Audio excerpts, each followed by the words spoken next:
2026 সালে এসে আমরা কি সত্যি এক নতুন বিশ্ব ব্যবস্থা বা নিউ ওয়ার্ল্ড অর্ডারের দিকে যাচ্ছি? ইরান আর আমেরিকার এই সংঘাত কি কেবল কিছু মিসাইল হামলা নাকি এর পেছনে লুকিয়ে আছে কয়েক হাজার বছরের পুরনো কোনো এজেন্ডা? আপনারা কি জানেন কেন ট্রাম্প হুট করে ইরানের মতো একটি শক্ত প্রতিপক্ষের সাথে সরাসরি যুদ্ধে জড়িয়ে পড়লেন? আজ আমরা মেইন স্ট্রিম মিডিয়ার বাইরে সেই হিডেন অ্যাঙ্গেল নিয়ে কথা বলবো।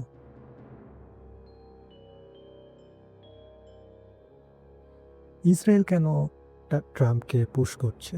ইসরায়েলের মূল লক্ষ্য হচ্ছে গ্রেটার ইসরায়েল, যার সীমানা হচ্ছে নীল নদ থেকে ইউফ্রেটিস পর্যন্ত।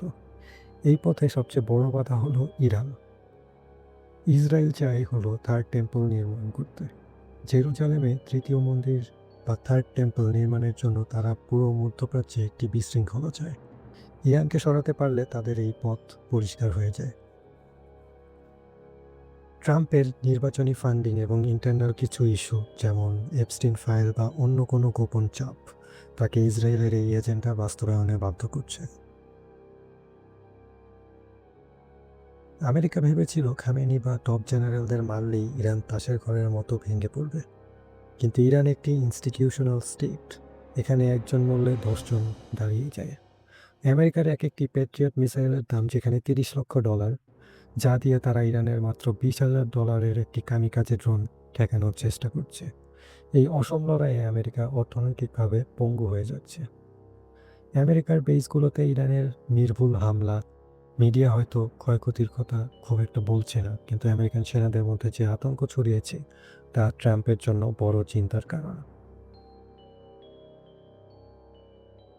হরমুজ প্রণালী বিশ্বের তেলের নাড়িভুঁড়ি। ইরান এটা বন্ধ করে দেয়, সারা বিশ্বে তেলের হাহাকার শুরু হয়ে গিয়েছে। ট্রাম্প তার মিত্রদের ইউকে, ফ্রান্স বা আরব দেশদেরকে বারবার নেভি পাঠাতে বলছেন, কিন্তু ইরানের উন্নত অ্যান্টিশিপ মিসাইলের ভয়ে কেউই কিন্তু এগিয়ে আসছে না। তাছাড়া আমেরিকার যদি চায় যে ইরানের রেজিম তারা চেঞ্জ করবে, তাহলে অবশ্যই আমেরিকাকে স্থলপথে সেনা পাঠাতে হবে। তবে ইরানের পাহাড়ি ভূখণ্ডে যদি তারা সেনাবাহিনী পাঠায়, তাহলে তারা ভিয়েতনামের চেয়েও খারাপ অবস্থায় পড়বে, আর এটা হবে আমেরিকান সেনাদের জন্য একটা ব্লাড বাথ। রাশিয়া এবং চীন তাদের নিজেদের স্বার্থের জন্যই ইরানকে সাপোর্ট করে। চীন তার এনার্জির জন্য ইরানি তেলের উপর নির্ভরশীল, অন্যদিকে রাশিয়া চায় আমেরিকাকে মধ্যপ্রাচ্যে ব্যস্ত রাখতে, যাতে ইউক্রেন বা ইউরোপে তাদের উপর চাপ কমে। রাশিয়া গোপনে ইরানকে S-400 বায়োমেট্রিক ওয়ারফেয়ার টেকনোলজি দিচ্ছে, যা আমেরিকার ড্রোনগুলোকে জ্যাম করে দিচ্ছে। আর এই যুদ্ধের সুযোগে চীন এবং ইরান কিন্তু ডলার ছাড়াই চাইনিজ মুদ্রা ইউয়ানে লেনদেনের চুক্তি করছে, যার ফলে আমেরিকার গ্লোবাল ইকোনমিক পাওয়ারের মূলে তারা আঘাত করছে। আপাতদৃষ্টিতে আমেরিকাকে শক্তিশালী মনে হলেও কন্ট্রোল কিন্তু ইরানের হাতে।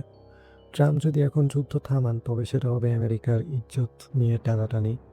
আর তারা যে ওয়ার্ল্ড লিডার বা একক সুপার পাওয়ার, সেটা নিয়ে প্রশ্ন উঠবে এবং সবাই ট্রাম্পকে একজন পরাজিত লিডার হিসেবে দেখবে। আর যদি সে যুদ্ধ চালিয়ে যাওয়ার ঘোষণা নেয়, তাহলে সে তার সেনাবাহিনীকে নিজেই ধ্বংসের দিকে ঠেলে দিবে।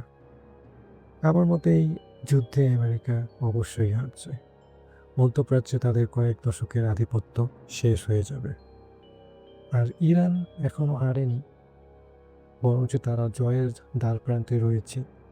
তবে তারা যদি আমেরিকান বেসগুলোকে মধ্যপ্রাচ্য থেকে সরাতে না পারে, সেটাকে ইরানের জয়ও বলা যাবে না, কারণ আমেরিকা তখন চেষ্টা করবে 6 মাস কিংবা 1 বছর পর আবারও প্রস্তুত হয়ে ইরানকে অ্যাটাক করতে। সো ইরান যদি এই যুদ্ধে জিততে চায়, তাহলে তো তাকে অবশ্যই মধ্যপ্রাচ্যের আমেরিকার যে হেজেমনি, সেটাকে ধ্বংস করতে হবে। আপনারা কি মনে করেন, ট্রাম্প কি এই গর্ত থেকে বের হতে পারবে, নাকি ইসরায়েলের স্বপ্ন পূরণ করতে গিয়ে আমেরিকা নিজেই ধ্বংস হয়ে যাবে? আর ইরান কি পারবে যে মধ্যপ্রাচ্যতে আমেরিকান যে হেজেমনি বা আমেরিকান যে বেসগুলো রয়েছে, সেগুলোকে সরিয়ে ফেলতে? কমেন্টে আপনাদের মতামত জানান। ধন্যবাদ।